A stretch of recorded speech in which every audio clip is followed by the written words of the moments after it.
सुबह कौन सी पार्टी में, शाम कौन सी पार्टी में, ऐसे लोग राजनीति में सफल नहीं हो सकते। मैं जब 80 में आया था, चुनाव में कांग्रेस के रूप में आया था और मरते दम तक कांग्रेस में रहूंगा। अब वो श्रवण कुमार राजनीतिक से इस्तीफा देने को तैयार बैठा है। कुछ नेता के बारे में थे खेरिया की बाने मतलब पजामों को नाड़ो बांधो ही कुन्या है। बीजेपी कोई पार्टी नहीं है, बीजेपी केवल बीजेपी, बैठो जिम्मो पधारो। एक पैटर्न बन रहे हो कि एक बार बीजेपी एक बार सरकार, वो ही पैटर्न दोबारा होगा या फिर तनके लगे कांग्रेस दोबारा आस्कर। मोदी जी झूठ बोल बोल के पुलवामा कांड ये वो किया जो सत्यता से एकदम दूर था। मैं जब 80 में आया था, चुनाव में कांग्रेस के रूप में आया था और मरते दम तक कांग्रेस में रहूंगा। झूठे लिखे तो हजारों लगाए होंगे, लेकिन प्रमाणित करके दिखा देगा उसको 1 लाख इनाम भी दूंगा। अगर आपको तलाश है एक बेहतरीन इंग्लिश मीडियम स्कूल और हॉस्टल कैंपस की, तो कक्षा 6 से 12वीं साइंस के लिए गुरु कृपा पब्लिक स्कूल घोड़ीवाड़ा बालाजी झुंझुनू का कैंपस है सर्वश्रेष्ठ विकल्प। जुड़िए और अपने बच्चों के सपनों को दीजिए नए पंख। अपने व्यक्तित्व को इतना बड़ा बनाओ कि कोई छोटा इंसान भी आपको छोटा नजर ना आए। राम राम जी, जल को झुंझुनू का सगड़ा दर्शकांना उनको प्यार भरो नमस्कार। कैमरामैन उमेश के साथ आदावा पहुंचा हाँ झुंझुनू के सूरजगढ़ विधानसभा क्षेत्र में। और आज अपना जो आप हॉबी के तहत आदावा सूरजगढ़ आया हाँ एक ऐ को व्यक्तित्व से थाने में मिलान जा रहे हूँ। आप बात करें कि सूरजगढ़ से लगातार 5 बार जगह हवे विधानसभा में आया हा, विधायक बनया हा, MLA बनया हा। और वहाँ को जो को बचपन से लेकर जवानी तक को जो को सफर है वो एक नेताजी के रूप में ही रही हो। बचपन से भी राजनीति के अंदर आगा होगा, समझ गया होगा कि की बात कर रहे हूँ। आज थाने में मिला रहे हूँ पूर्व विधायक अपना जगह सबका लोकप्रिय है और आज भी बे लोग दिला में राज करें ही श्रीमान श्रवण कुमार जी। बस आप मिल रहे हैं और बा को जो को राजनीतिक कैरियर की जगह शुरुआत ही बा सरपंच के तौर पर हुई ही। बा को जो को जन्म सब एक बार की जीवनी बता दूं। मेरे हिसाब से सूरजगढ़ या फिर पूरे झुंझुनू के अंदर शायद ही कोई है आदमी होगो जो को अपने श्रवण कुमार जी नहीं जानते होगो। थोड़ी सी जीवनी बाद में बाकी बारे में बता दूं। 2 अक्टूबर 1954 में बा को जन्म हुए हो और झुंझुनू के घरदू गांव को एक नाम से गांव है, भठेबा को जन्म हुआ। बा को पिताजी को नाम है गोकुल राम जी है। और राजनीतिक शुरुआत बाकी बचपन से ही होगी। सबसे पहले वे सरपंच बने हा, भी के बाद में वे पिलानी से विधायक को निर्दलीय को चुनाव लड़े हो। के बाद में वे कांग्रेस पार्टी ज्वाइन कर ली ही। तब बातचीत करांगा कि कहीं बाको ये सफर शुरुआत हो और के चीज बान मोटिवेट करा चीज़ा के लिए वीडियो बन तक बना रही हो। मैं 1981 में पहली बार सरपंच होता। मैं पहले हिंदुस्तान कोपल लिमिटेड खेती में नौकरी करता था। मेरे दिल में एक भावना आई कि गांव का सबसे बड़ा विकास की कुंजी पंचायत है और मैंने पंचायत में चुनाव लड़ा। 7 गांव की पंचायत थी। मुझे मैं अनोन था, मुझे लोग जानते नहीं थे, पर इतना जानते हैं कि श्रवण कुमार कोई चीज़ का नाम है। तो मैं जब गांव में गया तो उन्होंने कहा वोट हम तो श्रवण कुमार को देंगे। मैं कहा श्रवण कुमार अगर मैं हूँ तो फिर आपको दे देंगे। तो मैं चुनाव लड़ा। 7 गाँव में थे, भगेना, जीणी, धिदवा, गढ़ू, रानी, भूसाबास। बड़ी पंचायत थी मेरे गाँव की। क्षेत्र बता 10 किलोमीटर का, 12 किलोमीटर। मैं चुनाव लड़ा, गया, सरपंच चुनाव 7 वोट से जीत गया। दोबारा मैं सरपंच को जन चुनाव लड़े से पहले था राजनीति से कोई संबंध को नहीं, नौकरी करता था। उसके बाद में जब मैं गांव में गया, लोगों ने मुझे काम करते देखा और मैं दोबारा 700 वोट जीता। जिले की सबसे बड़ी परसेंटेज मेरी रही और 700 वोट जीत के फिर मैं उप प्रधान बना और मैंने एक धुआंधार लोगों की सेवा की। उसका प्रतिफल ये रहा कि सुमित्रा सिंह जो ऊर्जा मंत्री थी उसके सामने मुझे चुनाव लड़ने का सौभाग्य मिला निर्दलीय। मेरे सामने कांग्रेस से सुमित्रा सिंह थी, बीजेपी से मूर्ति सिंह जी कटेवा था, निर्दलीय मूर्ति सिंह डॉक्टर भी था, निहाल सिंह प्रधान भी था और मैं भी था और मुझे 2890 वोट से जीतने का सौभाग्य मिला। देखो बात करें कि मतलब पार्टी की टिकट नहीं मिलने के बावजूद भी निर्दलीय थे सीट निकाली है, अपना आप में ही बहुत बड़ो एक उपलब्धि है। भी पीछे को तन के लगे कि के कारण हो जनता के बीच में इतना लोकप्रिय होने के पीछे भी थे के कारण हो कि थे मतलब निर्दलीय होकर भी जीत गया। मैं जब से राजनीति में आया हूँ तब से मेरे दिल में एक भावना है, मैं गरीब को गणेश मान के काम करता हूँ और गरीब आदमी के न्याय का जहाँ प्रश्न आता है तो वह प्रश्न चिन्ह नहीं लगता, प्रश्न पूरा ही होता है। मैं न्याय करता हूँ और भ्रष्टाचार के खिलाफ रहता हूँ और मैंने चैलेंज भी किया मेरी लाइफ में। सरपंच लगा के आज तक 40 साल सफर में कि कोई बंदा ये आगे कह दे कि श्रवण कुमार मेरे से 5000 रुपये ली थी रिश्वत की तो मैं राजनीति नहीं करूँगा। झूठे लिखे तो हजारों लगाए होंगे, लेकिन प्रमाणित करके दिखा देगा उसको 1 लाख इनाम भी दूंगा। ये कॉन्फिडेंस जो आदमी के अंदर जब भी आवा है, जब भी कोई ईमानदारी से बिल्कुल काम करे अभी के दिल में कोई खोट नहीं हो। आज भी कह रहा हूँ, 41 साल के बाद भी एक बात कह रहा हूँ, कोई कहते मेरी ज़मीन रोक ली, मेरा अतिक्रमण कर लिया, मेरे साथ मेरा हनन कर लिया या मेरे साथ अत्याचार किया, अन्याय किया और मुझे वो बैठ कर संतुष्ट कर दे कि आपने ये काम मेरे खिलाफ में किया है, तो श्रवण कुमार राजनीतिक से इस्तीफा देने को तैयार बैठा है। चीजें तो कि 2008 के अंदर फिर जहाँ थे पिलानी से सूरजगढ़ विधानसभा के अंदर आ गया अभी के पीछे की कहानी के कारण हो ये सीट रिजर्व हो गई थी, प्लानी रिजर्व हो गई, तो मुझे 100 मोटो ही मेरा हालांकि गाँव भी नहीं पड़ता इसमें, पर मैं इस बात को नहीं समझता हूँ गाँव क्या होता है। जनता सर्वोपरि होती है, जनता मेरी थी, जनता मेरी है, तो मैंने वहाँ चुनाव लड़ लिया। संतोष जी वहाँ से प्रधान रही हुई थी, उसका ससुराल भी हुई है, गाँव भी हुई है, मेरा तो गाँव भी नहीं है, ससुराल भी वहाँ नहीं है, मामा भी नहीं, उसके मामा भी वही हैं, तो मेरे साथ चुनाव लड़ी 8,000 वोटों से हार गई। दूसरी बार जनता के सामने उसने इससे गलत प्रलोभन फेंके कि जिससे उसको 50,000 बनने का मौका मिला और MP बनने का मौका मिला। पर राजनीतिक में मौका तो मिल जाएगा, लेकिन उसको लंबे सफर तक यात्रा करना ही राजनीति का एक सच्चा पाठ है। मुझे भी सौभाग्य मिला, हारने के बाद में MP बनने का 4 लाख 4.5 लाख वोट भी आए, लेकिन वोट मोदी जी की लहर थी, पर जनता भ्रमित हो गई और हमें हरा दिया। कोई बात नहीं, हम बड़ा काम कर रहे हैं।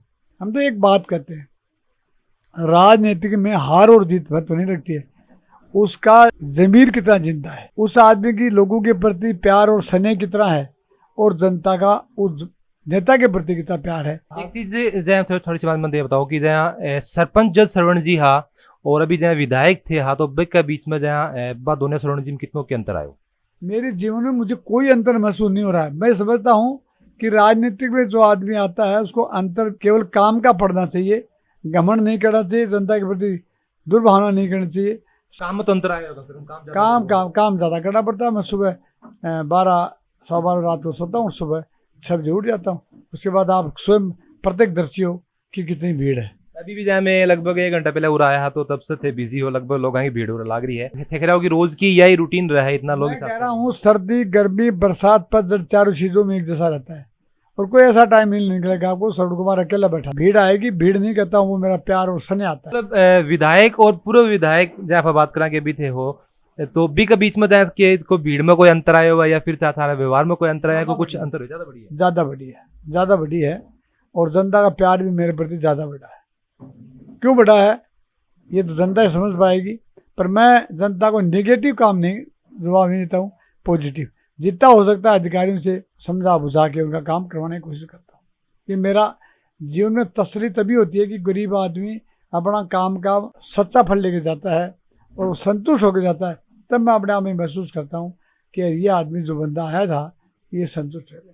बिल्कुल तरह सही बात है। जहाँ नेता को काम हो ही मीडिएटर को है कि वो जनता और प्रशासन जो भी है भी के बीच में एक मीडिएटर हो है, कोई अगर कोई के साथ में गलत हो रहे हो तो भी के खिलाफ आवाज उठाना जो वो नेता को पहले काम हो।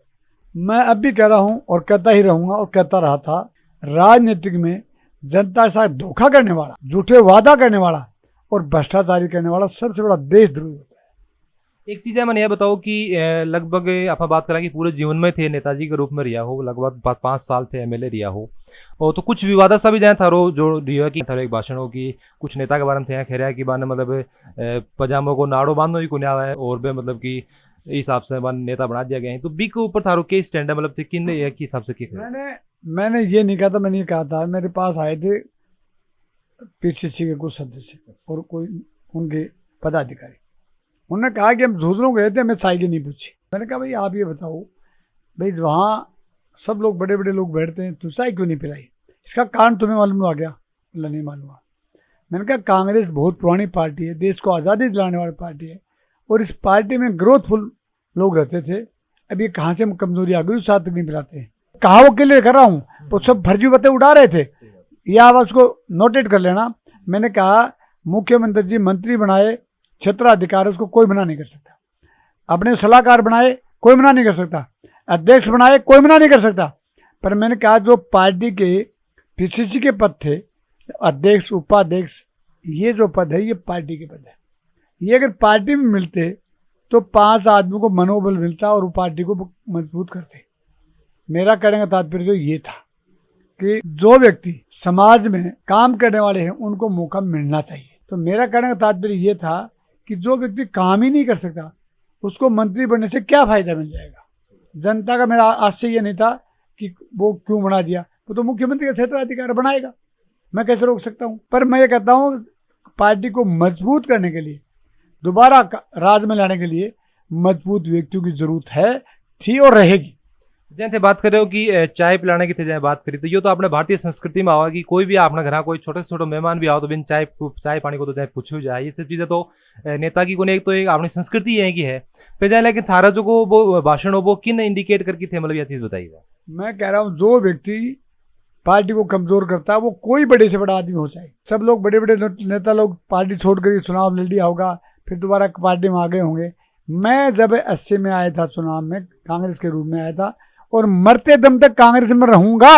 अब उसके बाद कौन आए, कौन नीतियों को फैल कर रहा है, वो तो कांग्रेस के प्रति दुराचारी वो कर रहे हैं, मैं थोड़ी कर रहा हूँ। तो जैसे कह रहे हो कि थे कांग्रेस का सिपाही हाँ 1980 से लगातार अभी तक कांग्रेस के साथ में जुड़ा भी हो और एक के बाद में थाने कहने की भी जरूरत को नहीं, लगातार थे बाक्सा के जुड़ रहे लोग थाने देख रहे भी ही। लेकिन फिर भी थाने अकेला गया कि मतलब जब तक थे चुनाव जीत रहा है उसके बाद में लास्ट चुनाव थे हारा हो तो कुछ कांग्रेस में थारो साथ में कुछ किनारों करे गए कि कुछ असर लागे था, कुछ थारे से दूरी अगर बढ़ा ली गई है। मुझे किनारा की चिंता नहीं, क्योंकि हम सच्चे सिपाही कांग्रेस, और कांग्रेस के साथ जिस आदमी ने दुराचारी की है कांग्रेस उसको दूर फेंक देती है और उसको खुद को भुगतना पड़ता है। हमारे बहुत बड़े नेता थे नटवर सिंह जी जो कांग्रेस के नाम से जाना जाते थे और कांग्रेस उनके नाम से जाना जाती थी और वो कांग्रेस को छोड़ के गए। कितने नेताओं का नाम बताऊँ, गिनाऊंगा तो आपको गिनती भूल जाओगे। तो कांग्रेस के साथ जिस आदमी ने दुराचारी की है वो बच नहीं पाया है। कांग्रेस में अगर किसी आदमी की लड़ाई है तो मुद्दे पर की बात करो और उसको जाकर के खुद को कहो कि तुम ये गलती कर रहे हो।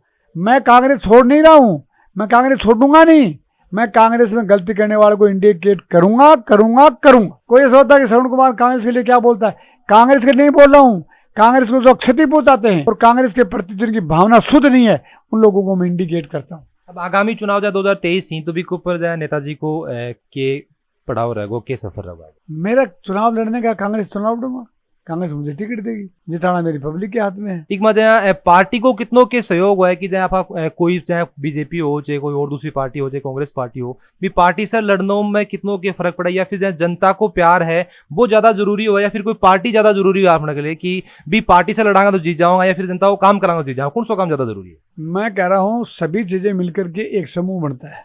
जनता का मूवमेंट भी प्यार का होना चाहिए, खुद में भी करामात होनी चाहिए और पार्टी का भी एक बहुत बड़ा मुद्दा होता है। पार्टी सर्वोपरि होती है, पार्टी को लेकर के चलता आदमी वो कभी डिफीट नहीं होता है। हो सकता है कि सत्यता डगबात हो जाएगी पर डूबेगी नहीं। भाई जैसे पहले चुनाव थे लड़े हो भी टाइम भी थे कोई पार्टी से जुड़ेड़ा को निर्दलीय थे जीते हाँ तो कड़े कड़े थारो ये मानना ये है कि पार्टी जी की है बात उस अपने साथ में कोई साथ में जुड़ रहे हाँ, लेकिन जनता को जो प्यार है वो सबसे पहले अपने लिए जरूरी है। जनता ही सर्वप्रिय है, पार्टियां सेकंड नंबर पे आती हैं, चाहे बीजेपी हो चाहे बहुजन हो, और जनता जिसको प्यार करती है वो पार्टियां वार्टियां सब उनके सामने झुक जाती है। टिकट तो 200 मिलती हैं, क्या 200 जीत जाती है? जिनको जनता चाहती है वो ही लोग जीतते हैं। एक चीज़ बताओ कि जाए आगामी चुनाव में जाए मेरा एक सवाल ये है कि थारा के लगा है कि जैसे परिवर्तन जो हम राजस्थान में हुआ है कि एक पैटर्न बन रहे हो कि एक बार बीजेपी एक बार सरकार, वो ही पैटर्न दोबारा होगा या फिर थाने के लगा कांग्रेस दोबारा आसकर? हमारी कांग्रेस सरकार की जो नीतियाँ हैं वो बड़ी साफ सुथरी हैं कि ओपीएस लागू करना और सड़कें बिजली पानी शिक्षा सड़क जो मुख्यमंत्री जी ने जो कहा है वो किया है। सरकार दोबारा रिपीट होगी। जैसे पीछे 2-4 दिन पहले झुंझुनू के अंदर 2 नंबर रोड के ऊपर एक आंदोलन हुए बीजेपी वाला तरफ से, तो वहाँ को ये आरोप हो कि राहुल गांधी जी उराया हार बोले कि कर्जो माफ कर देंगे 1 2 3 4 10 तक गिनती कुछ बहुत सी बातें बना बोले ही इन बोला कि कोई को भी कर्जो माफ को नहीं हो तो राजस्थान सरकार से बात झूठा वादा है बाको जो आरोप हो पीक ऊपर थारो के फेणो कर्जा माफ नहीं हुआ ये बात तो उनकी भाषण था, मेरा और सुन लो। मोदी जी ने यह भी कहा था कि मैं डीजल के भाव 40 रुपये कर दूंगा, 140 कर दिया। वो राहुल गांधी ने बोला वो तो सोसाइटी में करता तो माफ हो चुका, वो बैंकों का चाहते हैं यही बात होगी। आईसीआईसी बैंक है, स्टेट बैंक है उनका, वो नहीं हुआ है। लेकिन इन्होंने उनसे पहले कहा था कि 15 लाख रुपया बूढ़े खाते में डालो, वो कहा खाता में, बूढ़े लोग रो रो के मर के आगे चले गए, भगवान के प्यारे हो गए, अभी खाते में नहीं डले। इतने बड़ी झूठ बोलने वाले आदमी भी क्या किसी को झूठा बता सकते हैं? अब जाए ये तो एक तरफ से जाए आरोप प्रत्यारोप होगा कि मतलब बड़ा जगह वादा करे बे भी पूरा कुने है तो आफा जगह वादा करे बे भी पूरा कुने रहा, तो ये सब चीजें मतलब अगर आरोप प्रत्यारोप ही चलते रहो तो फिर वो काम जगह में विकास के ऊपर ध्यान कहीं दिया जाए। मैं ये बात मानने को तैयार हूँ कि राहुल जी ने कहा है तो कर्जा माफ करना ही चाहिए। मैं इसके पक्ष में नहीं हूँ, किसानों को नहीं करना चाहिए। अगर राहुल जी ने अपनी बात करनी चाहिए तो सोच के करनी चाहिए थी, और सोच के कहते तो कर्जा माफ करो, मना कौन करा, किसान तो खुश है। मैं आज कहता हूँ हमने जो बात हमेशा जो जीवन में कही है वो की है और आगे भी करेंगे, पर हमारा बुत्ता हत्ती कर सकते हैं, उनका बड़ा दायरा है, बड़ी बात कर सकते हैं। उनके स्टेट में राज उनका है, राज हमारा भी है, लेकिन वो राज के मैन्युफैक्चरर हैं, राज वो भी बनाते हैं। तो अगर किसान का कर्जा माफ़ करते हैं तो मैं किसान के साथ था, किसान के साथ हूँ, किसान के साथ रहूँ। ये चीज़ें जो है राजनीति के बारे में होगी। एक चीज़ मैंने यह बताओ कि जहाँ लगभग 68-70 साल का थे भी होना जा रहा हो, तो ई उम्र में जाए थाने के चीज़ है कि थाने मोटिवेट करे जनता की सेवा करने के लिए, क्योंकि जाए आजकल देखा कि ई उम्र में जाए कि लोग आराम पसंद करें, ऐसा कि भाई ऐसा चीज़ें से दूर चले जाओ। लेकिन आज भी इसमें थाने देख रहे हो कि बिल्कुल फिट हो और बिल्कुल सही तरीके से बातचीत भी कर रहे हो, लोगों से चाहे मिल रहे भी हो, लोगों की समस्या भी सुलझा रहे हो। क्या चीज़ थाने मोटिवेट कर? मेरे लास्ट दम तक एक मेरा खून का कतरा होगा, वो भी देश के समाज के काम आएगा, ये मैं सोच के जीवन जी रहा हूँ। चाय में नहीं पीता, बीड़ी में नहीं पीता, सिगरेट नहीं पीता, पान नहीं खाता, अंडा नहीं खाता, दारू नहीं पीता, रिश्वत नहीं खाता। मेरा लास्ट दम तक एक शौक है कि मेरी गरीब जनता गणेश बन के मेरे ऊपर आशीर्वाद रखे और मैं गरीब को गणेश मान के काम करता रहूं। जय थारे आप बात करा कि 2 बेटा और 1 बेटी ही, तो थारा जो है बेटा ही प्रवीण जी, तो बे जाए कि कई जगह आप देखा कि बाको कई जगह में कई सभा में भी जाए ही बे और कई प्रोग्राम में भी जाए ही, तो मैं के ये चीज़ें मानस कहा कि थारा जगह पे उत्तराधिकारी ही आ गए सूरजगढ़ के लिए। मैं जब तक हूँ तब तक सेवा कर रहा हूँ। अगर वो उत्तराधिकारी बने, मुझे कहा एतराज है, बनो, काम करो, जनता की सेवा, दिल जीतो। हरदेव जोशी जी 10 बार MP MLA रहे और मुख्यमंत्री भी रहे, उनके बेटे उसको नहीं निभा पाए, नहीं डिफीट हो गए। शिवचंद्र माथुर का बेटा नहीं निभा पाया। क्या जरूरी है MLA का बेटा MLA बनता, मंत्री का बेटा मंत्री? जो करामात होगी वो दुनिया के सामने दर्पण बन के बोलेगी और वो सामने प्रदर्शित होगी। हम तो चाहते हमारे बेटे आगे आए, राजनीतिक में काम करेंगे, जनता चाहेगी। थारा बात के अनुसार जाए मैं यह मानस का हाँ कि थारो ये मानना है कि अगर आगामी थारा जाए बेटो है अगर राजनीति में हो तो थारा को एतराज को नहीं। सीधी सी बात है कि अगर काम अच्छो करेगा तो ही बान वोट मिलेगा। थारे नाम पर थे के चाहो कि मतलब मेरे नाम पर ही बान वोट मिल जाए या फिर बाने काम करें तो वोट मिले? नाम पे वोट देंगे तो एक बार दे देंगे, फिर कौन देगा? बनो, स्तंभ बनो, कर्म ऐसे करो पहचान बन जाए, कदम ऐसे रखो निशान बन जाए। यूँ तो सभी लोग जिंदगी जीते, पर जिंदगी ऐसी जियो मिसाल बन जाए। एक चीज़ बताओ कि जैसे बचपन में जैसे छोटी उम्र में जैसे सरपंच थे बनगा हा, राजनीति की शुरुआत से कर दी, तो थाने इस चीज़ के बारे में कहीं थे इस चीज़ की शुरुआत करी, थाने कहीं लगे कि अपन राजनीति में जानो चाहिए, तो कहीं थे इस चीज़ में घुसे अंदर? मैं जब सरपंच, मेरे पिताजी तो एक्सपायर हो गए। मैं तो एकलव्य की तरह सोच के आया हूँ, ईमानदारी से जीऊंगा, ईमानदारी से काम करूंगा, जनता के साथ मिलकर काम करूंगा और पार्टी के लिए काम करूंगा और सबको प्यार और स्नेह देता हुआ मेरे जीवन के सफर को पूरा करूंगा। एक चीज मैंने यह बताओ कि जया जग दिन थे सरपंच को चुनाव लड़े हो भी दिन थारो एक लक्ष्य हो कि अपने जो को MLA बनना है, या फिर जया थे जूजू आगे बढ़ता गया, जूजू ये सब चीजें आगे साथ साथ में चलती रही, फिर थारो पहले से लक्ष्य हो? लक्ष्य कर्मों से बनता है। जन्म लेके आता है तो तकदीर लेके आता है, और जब दुनिया को छोड़ के जाता है तो कर्म लेके जाता है। पर कर्म करने वाले आदमी को जनता पूजेगी। गांधी जी को पूजा है, सुभाष चंद्र बोस को पूजा है, भगत सिंह को पूजा है, और लोगों ने पूजा की है, आज भी कर रहे हैं। हमारे आदरणीय अम्बेडकर जी को भी आज लोग पूजन कर रहे हैं। एक सवाल मेरा यो है कि कोई मान लो कि कारणवश यो है कि अगली बार चुनाव में जाए कांग्रेस थाना अगर सीट नहीं दे तो श्रवण कुमार जी जगह निर्दलीय चुनाव लड़ेंगे? ये बात तो अनर्थक है। मुझे टिकट कौन नहीं देगा? मैं कांग्रेस का अपने आप में एक बहुत बड़ा सिपाही हूँ और कोई नहीं मेरी टिकट काट सकता। तो थाना लगा है कि 101% थाना जगह सीट मिलेगी और जीतोगा। कोई कमी निकालने वाला है, जो चोर है वो कर सकते हैं। मेरे अंदर कोई कमी नहीं है जो मेरी क्या टिकट काटे, क्यों काटे? कांग्रेस को खत्म करना चाहते हैं क्या? और जो भी कांग्रेस को खत्म करना चाहता है तो कांग्रेस के ऊपर बिंदी लगा दो, लगी जाएगी। हम जैसे आदमी टिकट काटने में तो कांग्रेस बंदी कर रहे हो।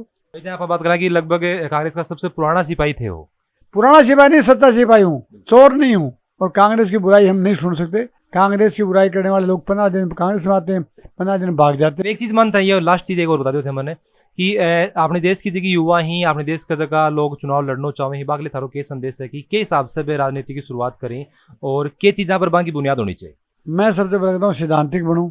पहली बात तो ये, जो आदमी का सिद्धांत है वो आदमी आगे बढ़ सकता है। सुबह कौन सी पार्टी में, शाम कौन सी पार्टी में, ऐसे लोग राजनीति में सफल नहीं हो सकते। और वोटर्स के लिए थारो के संदेश है कि वे के चीज देख के नेता चुने, उसके अच्छे विचारों की, उसके अच्छे कर्मों की, उसके पीछे का बैकग्राउंड कैसा रहा हुआ है। अगर देखा है कई लोग जहाँ पिस्सा के लिए है, जात पात में बटकी भी जहाँ वोट देती हैं तो वे खड़े तक एकदम इलरगल है, निरर्थक है, निराधार गलत है। ये जाति और धर्म की राजनीति को मैं पसंद नहीं करता था, आज कर रहा हूँ, न करूँगा। बहुत बहुत धन्यवाद है मन समय दिए।